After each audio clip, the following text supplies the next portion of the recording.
Hey guys, welcome back. ഇന്നത്തെ വീഡിയോയിൽ നമുക്കൊന്ന് സ്വന്തമായിട്ടൊന്ന് വിലയിരുത്തിയാലോ. അതായത് ഒരു ഐഡൻറ്റിറ്റി അനാലിസിസ്, ഒരു ഐഡൻറ്റിറ്റി ഇൻവെസ്റ്റിഗേഷൻ പോലെയാണ് ഇന്നത്തെ വീഡിയോ. ഫ്രണ്ട് സർക്കിൾ അല്ലെങ്കിൽ നമ്മൾ തന്നെയായിരിക്കും. ഈവൻ ഇപ്പോൾ എനിക്കും ഉണ്ടായിരുന്നു അവിടെ ഇവിടെയൊക്കെ കുറച്ച് പ്രശ്നങ്ങൾ. പക്ഷേ നമ്മളതിനെ ഡീകോഡ് ചെയ്യാൻ നോക്കുന്ന സമയത്ത് കുറച്ച് നമ്മുടെ പേഴ്സണാലിറ്റിയിൽ ചേഞ്ചസ് ഒക്കെ വരും. അപ്പോൾ അതുപോലെ ഡീകോഡ് ചെയ്യാൻ ടൈം ആയിട്ടുണ്ട് എന്ന് തോന്നുകയാണെന്നുണ്ടെങ്കിൽ ഇത് സ്കിപ്പ് ചെയ്യാതെ ഫുള്ള് കണ്ടോ. നമ്മളാകെ ടയേർഡാണ് ഇപ്പോൾ. അതായത് നമ്മളിപ്പോൾ വീട്ടിലൊരു പേഴ്സണാലിറ്റി ആയിരിക്കണം, നമ്മളിപ്പോൾ ഓഫീസിലൊരു പേഴ്സണാലിറ്റി ആയിരിക്കണം, അതല്ലെങ്കിൽ നമ്മൾ സോഷ്യൽ മീഡിയയിൽ വേറൊരു പേഴ്സണാലിറ്റി ആയിരിക്കണം.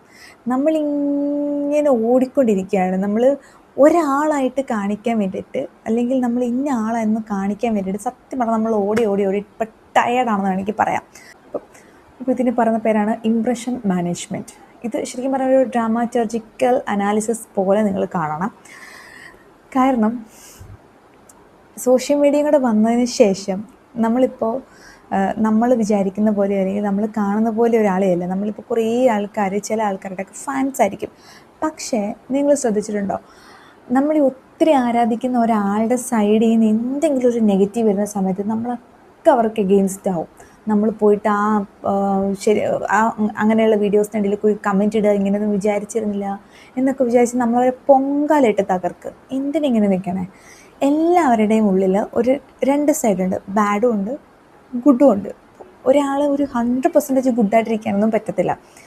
രണ്ട് സൈഡും കൂടെ നമ്മൾക്ക് ഹാൻഡിൽ ചെയ്യാൻ പറ്റണം. ഇപ്പം നമ്മളൊരു കല്യാണം കഴിക്കുകയാണെന്നുണ്ടെങ്കിൽ നമ്മുടെ പാർട്ട്ണറിനെ നല്ല സൈഡ് മാത്രം കാണാതെ രണ്ട് സൈഡും കൂടെ കണ്ടിട്ട് നമ്മൾ അക്സെപ്റ്റ് ചെയ്യണം.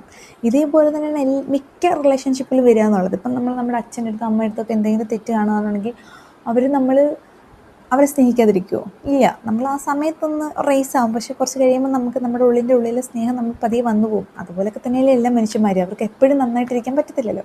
അപ്പോൾ സെയിം പോലെ തന്നെയാണ്. ഇപ്പം നിങ്ങളായിട്ട് തന്നെ ഇരിക്കാൻ ശ്രമിക്കുക. എന്തുകൊണ്ടാണ് അങ്ങനെ ഇരിക്കാൻ പറ്റാതെ വരിക എന്നുള്ളത് നമുക്ക് ഈ ഒരു വീഡിയോയിലൂടെ നോക്കാം. അതായത് സൈക്കോളജിസ്റ്റ് എർവിങ് ഗുഫ്മാൻ പറയുന്നത് എന്താണെന്ന് വെച്ച് കഴിഞ്ഞാൽ, മനുഷ്യന്മാർ എപ്പോഴും ഒരു നാടകീയത പോലെയാണ്. അതായത് അവർക്കൊരു ഫ്രണ്ട് സ്റ്റേജും ബാക്ക് സ്റ്റേജും ഉണ്ടെന്നാണ് പറയുന്നത്. ഫ്രണ്ട് സ്റ്റേജ് നമ്മൾ നോക്കുകയാണെന്നുണ്ടെങ്കിൽ നമ്മുടെ വർക്ക് പ്ലേസ് ആയിരിക്കും, അല്ലെങ്കിൽ നമ്മുടെ സോഷ്യൽ മീഡിയ ആയിരിക്കും, അങ്ങനെയൊക്കെ ആയിരിക്കും. ബാക്ക് സ്റ്റേജ് എന്ന് പറയുന്നത് നമ്മൾ റൂമിൽ കഥ അടച്ച് കഴിഞ്ഞാൽ നമ്മൾ വീട്ടിനകത്ത് കയറി കഴിഞ്ഞാൽ നമ്മൾ ടോട്ടലി വേറെ ആയിരിക്കും. നമ്മുടെ ഫ്രസ്ട്രേഷൻസും സ്ട്രെസ്സും ഒക്കെ ചിലപ്പോൾ നമ്മൾ റൂമിനകത്ത് അടച്ചിരുന്നിട്ട് അവിടെ ഇരിക്കും തീർക്കുക, അല്ലെങ്കിൽ നമ്മുടെ പാർട്ട്ണറിൻ്റെ അടുത്ത് അല്ലെങ്കിൽ നമ്മുടെ കുട്ടികളുടെ അടുത്ത് അവിടേക്ക് ആയിരിക്കും നമ്മളത് തീർക്കുക. ഫ്രണ്ട് സ്റ്റേജിൽ നമ്മൾ ഭയങ്കരമായിട്ട് മേക്കപ്പ് ഒക്കെ ഇട്ട് ലിപ്സ്റ്റിക്കൊക്കെ ഇട്ട് ആ ഒരു കൈൻഡ് ഓഫ് ഒരു ക്യാരക്ടറായിട്ടായിരിക്കും നമ്മൾ പ്ലേസ് ചെയ്യും. അപ്പോൾ ഇതിൻ്റെയൊക്കെ റീസൺ എന്ന് പറഞ്ഞാൽ നമ്മുടെ കുറച്ച് തോട്ട്സാണ്. അതായത് നമ്മൾ ഒരു സൊസൈറ്റിയിൽ ഇങ്ങനെ നമ്മൾ പോർട്രേ ചെയ്തിരിക്കണം എന്ന് നമുക്ക് തന്നെ ഒരു സ്ട്രെസ്സ് കൊടുക്കുകയാണ്. ഒന്ന്. രണ്ടെന്ന് പറയുന്നത് നമ്മൾ പലയിടത്തുനിന്നും ഇൻഫ്ലുവൻസ്ഡും കൂടെ ആയിക്കൊണ്ടിരിക്കുകയാണ്. അപ്പോൾ പലരും അങ്ങനെയാണ്. പക്ഷെ നമ്മൾ ഒരിക്കലും ഒരാളെ കണ്ടിട്ട് അവരുടെ റിയൽ ലൈഫ് എങ്ങനെയാണെന്ന് ജഡ്ജ് ചെയ്യില്ല. എന്തെങ്കിലും ഒരു കോൺഫ്ലിക്ട്സ് വരുന്ന സമയത്തൊക്കെ ആയിരിക്കും നമ്മൾ അവരെ ജഡ്ജ് ചെയ്യാൻ പോവുക. അതിൻ്റെ ആവശ്യം എന്താ? ഇതിന് മുന്നേ തന്നെ നിങ്ങൾക്കത് ജഡ്ജ് ചെയ്തൂടെ? ഇങ്ങനൊരു ലൈഫും അവർക്കുണ്ടാവാം.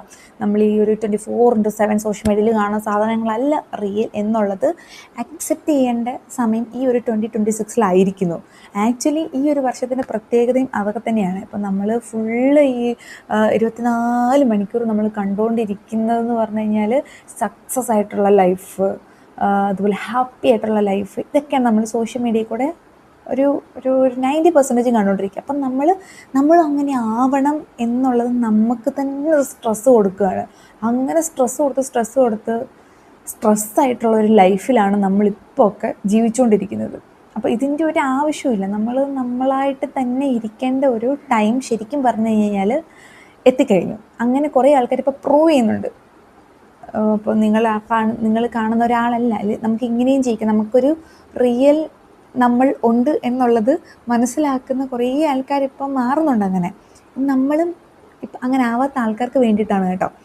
നമ്മളും അതിലേക്ക് ഫോളോ ചെയ്ത് എത്തണം എന്ന് ഞാൻ ഒരിക്കലും കമ്പൽ ചെയ്യല്ല. പക്ഷെ നമ്മൾ കുറേയൊക്കെ റിയലൈസ് ചെയ്യേണ്ട ഒരു സമയം ആയിക്കൊണ്ടിരിക്കുകയാണ്. നമ്മളിപ്പോൾ വിചാരിക്കും ഫുൾ ഒരു സ്പോട്ട്ലൈറ്റ് എഫക്റ്റ് ആണെന്ന്. എല്ലാവരും നമ്മളിൽ തന്നെ നോക്കുകയാണ്.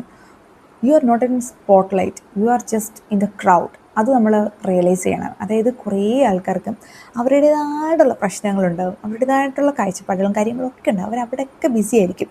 ആർക്കും നമ്മുടേതായിട്ടുള്ള കാര്യങ്ങളിലേക്ക് എത്തി നോക്കേണ്ട ഒരു സമയമല്ല. ഇപ്പോൾ സോഷ്യൽ മീഡിയയിൽ തന്നെ നമ്മളിപ്പോൾ ഒരു പോസ്റ്റ് ഇട്ടും അപ്പോൾ അതിനിടയിൽ ഒരു 10 കമൻറ്റ് വന്നു കഴിഞ്ഞാൽ നമ്മൾ അപ്പം ഡെസ്പാവും.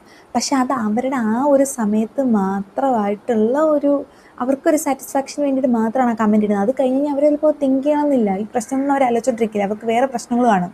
ഈ കമൻറ്റ് ഇടുന്ന ആൾക്കാർക്ക് തന്നെ അവർ വേറെ കാര്യങ്ങളുടെ പുറകെ പോകും. പിന്നെ ചില ആൾക്കാരുണ്ട് ഇതിൻ്റെ പിന്നാലെ മാത്രം ഇരിക്കുന്ന കുറച്ച് പ്രൊഫഷണൽ ആയിട്ടുള്ള ആൾക്കാരൊക്കെ ഉണ്ട് ഈ കമൻറ്റ് ഇടാൻ വേണ്ടിയിട്ട്.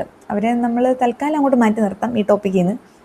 അപ്പോൾ എന്താണെന്നുണ്ടെങ്കിലും നമ്മൾ സ്പോട്ട് ലൈറ്റിലല്ല, ആ ഒരു തോട്ട് ആദ്യം മാറ്റി വെച്ച് കഴിഞ്ഞാൽ നമുക്ക് കുറേയൊക്കെ നമ്മളായിട്ട് തന്നെ ഇരിക്കാൻ പറ്റും.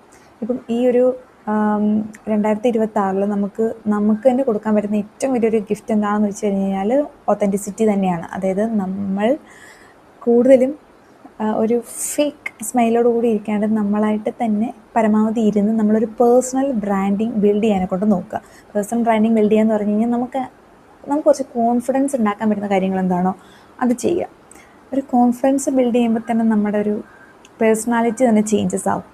സോ ഒരിക്കലും നമ്മൾ സ്പോട്ട് ലൈറ്റിലല്ല എന്നുള്ള ഒരു കാര്യം തിരിച്ചറിഞ്ഞു കഴിഞ്ഞാൽ നമുക്ക് ഇതിലൊക്കെ ഈ ഒരു ഡ്രാമയിൽ നമുക്കൊന്ന് ക്വിറ്റ് ചെയ്ത് പുറത്തേക്ക് വരാൻ പറ്റും. ശരിക്കും പറഞ്ഞു കഴിഞ്ഞാൽ ഇത് ഡ്രാമ തന്നെയാണ്. 3 സ്ഥലത്തും നമ്മൾ 3ആയിട്ട് കാണിക്കുക, അല്ലെങ്കിൽ പലയിടത്തും നമ്മൾ പലതായിട്ടിരുന്ന് കഴിഞ്ഞാൽ നമുക്ക് തിരിച്ചു വരുമ്പോൾ